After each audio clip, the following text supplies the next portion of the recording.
Hello everyone, welcome to R K study sky student. आज की इस वीडियो में हम संख्या रेखा के बारे में अध्ययन करेंगे। संख्या रेखा की मदद से जोड़ घटाना को आप किस प्रकार प्रदर्शित करते हैं तथा कैसे हल करते हैं, और जब आप माइनस में प्लस का गुणा करते हैं तो माइनस कैसे आ जाता है, सब कुछ सीखेंगे इस वीडियो में। स्टूडेंट, जो टॉपिक है ना, कक्षा 6 से 10 तक के लिए स्टूडेंट के लिए बहुत ही इंपॉर्टेंट है। इसके अलावा अगर आप किसी अदर क्लास के स्टूडेंट हैं तब पर भी आप संख्या रेखा के बारे में स्टडी कर सकते हैं। तो चलिए टाइम वेस्ट न करते हुए आज की इस वीडियो को स्टार्ट करते हैं।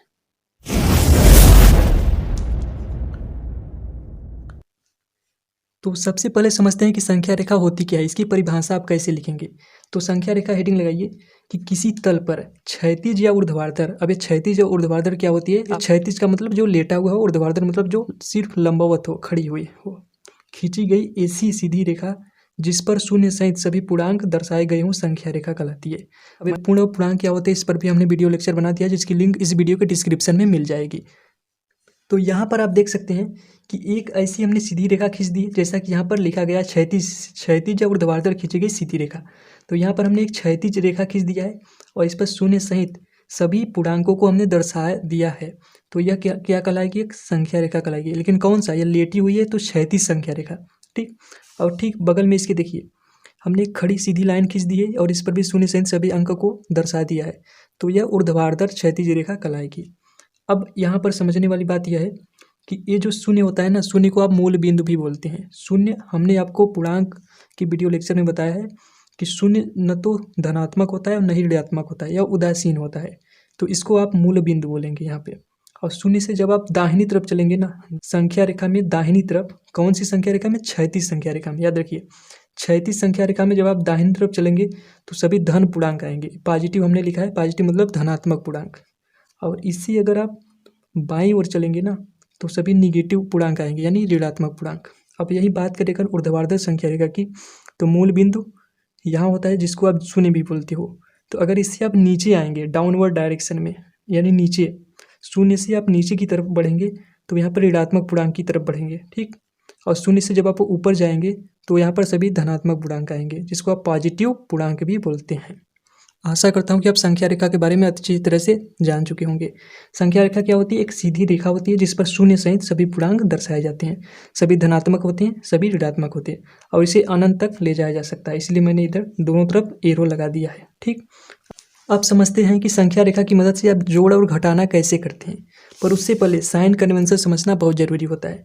साइन कन्वेंशन क्या कहता है कि देखिए, जब आप किसी भी प्लस को, यानी पॉजिटिव होता है, पॉजिटिव मतलब धनात्मक पूर्णांक, जब आप किसी प्लस को प्लस से मल्टीप्लाई करते हैं, यानी धनात्मक पूर्णांक का गुणा धनात्मक पूर्णांक में करते हैं, तो हमें प्लस प्राप्त होता है। कैसे? एग्जाम्पल की मदद से समझिए। हमने आपको पूर्णांक के वीडियो लेक्चर में यह भी बताया था कि जो प्लस होता है इसको जनरली लिखा ही नहीं जाता है। प्लस को नहीं लिखा जाता, केवल माइनस को लिखते हैं। तो 4 × 5 है, ये दोनों प्लस है, साइन नहीं लगा है, इसका मतलब यह प्लस है। तो 4 × 5 = 20, यानी जब आप प्लस में प्लस का मल्टीप्लाई कर रहे हो ना तो कितना आएगा? 20 आएगा। एक एग्जाम्पल और है, उससे भी समझते हैं। यहाँ पर दिया है कि 1 + 5। अब प्लस में जब प्लस का गुणा होगा तो प्लस आएगा, तो 1 + 5 = 6। अब दूसरा समझते हैं कि जब प्लस में माइनस का गुणा करते हैं तो माइनस आता है। अब देखिए कैसे आता है। किसी भी ऋणात्मक पूर्णांक को जब आप धनात्मक पूर्णांक से गुणा करते हैं तो ऋणात्मक हमेशा प्राप्त होता है। कैसे? देखिए, 4 को हमने मल्टीप्लाई किया, यानी गुणा किया -3 से। अब ये -3 क्या है? ऋणात्मक पूर्णांक है। ठीक, तो 4 × 3 = 12 हो गया, लेकिन ये निगेटिव साइन भी आएगा, इसलिए -12 आ गया। यानी जब प्लस में 4 क्या है? 4 पॉजिटिव है, पॉजिटिव मतलब धनात्मक पूर्णांक। जब धनात्मक पूर्णांक का मल्टीप्लाई हमने किया ऋणात्मक से तो हमें क्या मिला? ऋणात्मक। 4 × -3 = -12। अब इसी प्रकार एक एग्जाम्पल और है कि 5 + -3 कितना होगा आंसर? तो आपको कुछ नहीं करना है, बस इतना याद रखना है कि प्लस में जब आप माइनस का गुणा करें वो हमेशा माइनस ही आने वाला है, बट प्लस में जब आप यहाँ माइनस का गुणा होगा तो माइनस आ जाएगा। प्लस और माइनस मिलके माइनस, तो 5 - 3 = 2, इतना आपका आंसर आएगा। इसको एक बार फिर से समझ लीजिए कि प्लस में जब आप माइनस का गुणा करते हैं तो माइनस आता है। ठीक उसी प्रकार 5 तो प्लस है, यहाँ पर भी प्लस है, यहाँ माइनस है। जब कोष्टक जो है ब्रैकेट है, जब ब्रैकेट को हम खोलेंगे तो इसका गुणा इसमें होगा, यानी प्लस का गुणा माइनस में होगा, तो कितना है? माइनस। इसी प्रकार 5 - 3 = 2। ठीक, आई होप आप इतना समझ चुके होंगे। अब बढ़ते हैं नेक्स्ट टॉपिक की तरफ। नेक्स्ट आपका तीसरा है कि जब आप माइनस में प्लस से गुणा करते हैं तो माइनस आता है। देखिए वही चीज़ है, चाहे प्लस में माइनस का गुणा करिए या माइनस में प्लस का गुणा करिए, वो हमेशा माइनस ही आने वाला है। इन दोनों में तो याद करने की कोई ज़रूरत ही नहीं है। एग्जाम्पल की मदद से समझते हैं कि जैसे -3 हो गया, ये क्या है, ऋणात्मक पूर्णांक है। जब इसमें हमने गुणा किया 5 से, अब ये 5 क्या है, पॉजिटिव पूर्णांक है, पॉजिटिव यानी धनात्मक पूर्णांक। तो कितना आएगा, माइनस माइनस में आएगा, तो 5 तिहाई 15, और निगेटिव आया, निगेटिव हमने साइन लगा दिया। एक एग्जाम्पल और लेते हैं कि 1 माइनस प्लस 6। अब देखिए, जब इस कोष्टक को आप खोलेंगे, जब इस कोष्टक को खोलेंगे तो माइनस में प्लस का गुणा होगा, और हम सभी जानते हैं कि जब माइनस में प्लस का गुणा होता है तो हम निगेटिव पूर्णांक यानी माइनस ही आता है। तो 1 माइनस 6, अब 1 में से जब 6 घटाया हमने तो -5 आ गया। अभी -5 कैसे आया, जस्ट आगे हम संख्या रेखा पर समझने वाले हैं। आई होप आप इसे अच्छी तरह से समझ चुके होंगे। अब देखिए, चौथा हमारा बोलता है कि जब आप माइनस में माइनस से गुणा करते हैं तो प्लस आता है। अब कैसे आता है, देखिए, जब -10 में हमने गुणा किया -5 से, अब जो दो कोष्टक आपस में खुलेंगे तो 10 का 5 में पहले गुणा होगा तो कितना आएगा, 50 आएगा। और हम यहाँ पर दिया है कि माइनस में माइनस का गुणा करेंगे तो प्लस आ जाएगा। प्लस को तो जनरली हम लिखते ही नहीं है, अगर आप चाहे तो यहाँ प्लस लगा सकते हैं। एक एग्जाम्पल और लेते हैं कि 7 माइनस -3। देखिए, अब जब यहाँ पर भी कोष्टक खुलेगा तो माइनस में माइनस का गुणा होगा, तो माइनस में माइनस का गुणा होगा तो प्लस आ जाएगा, तो 7 + 3 हो जाएगा बराबर 10। देखिए, यहाँ पर ध्यान देने की बहुत ज़रूरत है कि जब 7 में माइनस करेंगे -3 से तो कितना आएगा, जब माइनस में माइनस का गुणा होगा तो प्लस हो जाएगा, तो 7 + 3 बराबर 10। आई होप आप इतना आप समझ चुके होंगे। अब बढ़ते हैं संख्या रेखा की मदद से जोड़ व घटाना कैसे करते हैं। देखिए, यहाँ पर आपके सामने एक क्वेश्चन लिखा है कि निम्न को संख्या रेखा की मदद से हल कीजिए। 2 क्वेश्चन आपको दिए गए हैं, अभी मैं आपको और भी प्रैक्टिस करा दूंगा। अभी 2 क्वेश्चन को अच्छे से समझते हैं। इन्हें संख्या रेखा की मदद से हल करना है, कैसे करेंगे आइए समझते हैं। देखिए, सबसे पहले आपको एक संख्या रेखा खींचना पड़ेगा। आपको एक सीधी लाइन खींचना है और इस पर शून्य सहित सभी पूर्णांक दर्शाना है, और यही कहलाता है आपका संख्या रेखा।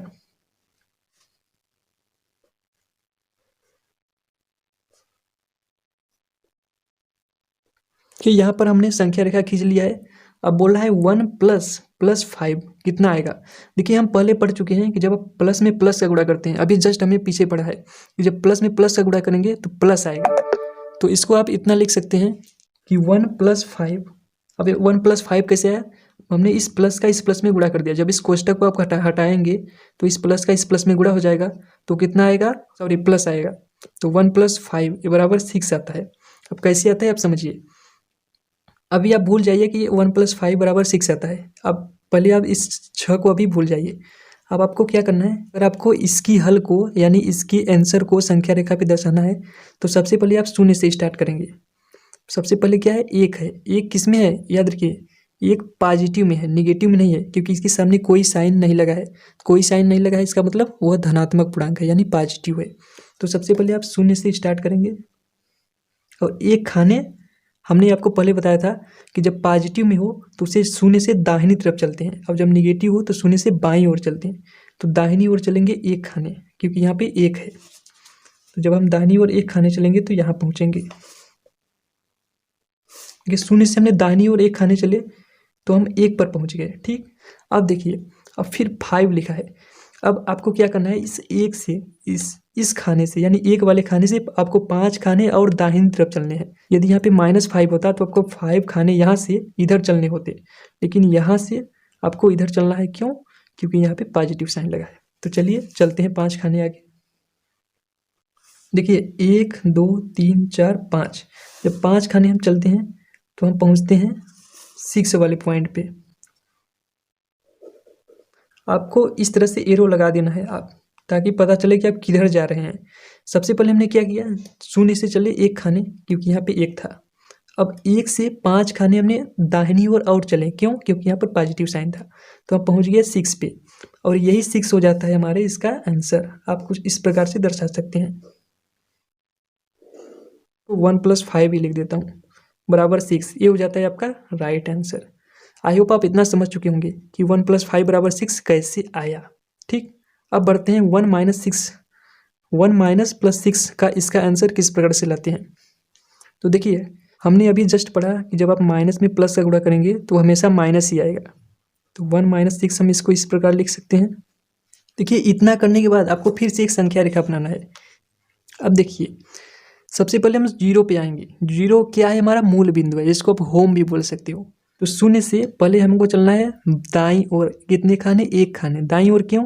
क्योंकि 1 के पहले कोई साइन नहीं है, इसका मतलब यह धनात्मक है, इसलिए दाईं ओर चलेंगे। तो शून्य से हम दाईं ओर चलते हैं 1 खाने, तो हम पहुंचते हैं पॉइंट ए पे। और एरो आपको कुछ इस प्रकार दे देना है जिस तरफ आप बढ़ रहे हैं। अब क्या करना है? अब यहाँ पर देखिए निगेटिव साइन है। निगेटिव साइन का मतलब वहाँ से आपको बाईं ओर चलना है, दाईं ओर नहीं, बाईं ओर। तो हम पहुँचे हैं अभी 1 खाने पे, 1 वाले खाने पे। अब यहाँ से हमको चलना है, इधर ना चल करके हम बाईं ओर चलेंगे। तो चलिए, कितने खाने बाईं ओर? 6 खाने बाईं ओर। तो यहाँ से 6 खाने हम बाईं ओर चलते हैं। तो 1 2 3 4 5 6, 6 खाने जब हम बाईं ओर चलेंगे तो यहाँ पे पहुँचते हैं। तो यहाँ पर हम पहले निशान लगा लेंगे। अब उसके बाद इन दोनों पॉइंट को कुछ इस प्रकार मिला देंगे। और एरो किस प्रकार लगाना है? जिधर आप चल रहे हैं। और यही हो जाता है हमारे 1 - 6 का आंसर। 1 - 6 का आंसर कितना होगा? जहाँ पर जिस पॉइंट पे आप पहुँचे, हम किस पॉइंट पे पहुँचे? -5 पे। तो इसका जो आंसर होगा वह -5। आई होप आप इतना समझ चुके होंगे कि 1 में से जब आप 6 को माइनस करते हैं तो -5 आता है। कि हमने क्या किया? सबसे पहले 0 से हम 1 खाने दाईं ओर चले। क्यों? क्योंकि यहाँ पे पॉजिटिव लगा है और भी 1 है। 1 है यानी 1 खाने दाहिनी ओर चलना है पॉजिटिव होने पर। अब यहाँ पे -6 लगा, यानी यहाँ से अब 6 खाने हमें बाईं ओर चलना है। तो यहाँ से जब आप 6 खाने बाईं ओर चलेंगे तो 1 2 3 4 5 6, -5 वाले पॉइंट पे पहुँचते हैं। तो हमने यहाँ से इसको मिला दिया। ये होता है दर्शाने का तरीका, ठीक, कि 1 में से जब आप 6 को घटाएंगे तो -5 कैसे आया। आई होप आप इतना अच्छी तरह से समझ चुके होंगे। तो आज की इस वीडियो को यहीं पर एंड करते हैं। नेक्स्ट वीडियो में हम संख्या रेखा और संख्या रेखा की मदद से और टाइप के क्वेश्चन लेकर के आएंगे। तो अभी तक आपने हमारे चैनल को सब्सक्राइब नहीं किया तो सब्सक्राइब करके बेल के आइकन को जरूर से प्रेस कर लें। तो चलिए मिलते हैं नेक्स्ट वीडियो में, तब तक के लिए जय हिंद, धन्यवाद।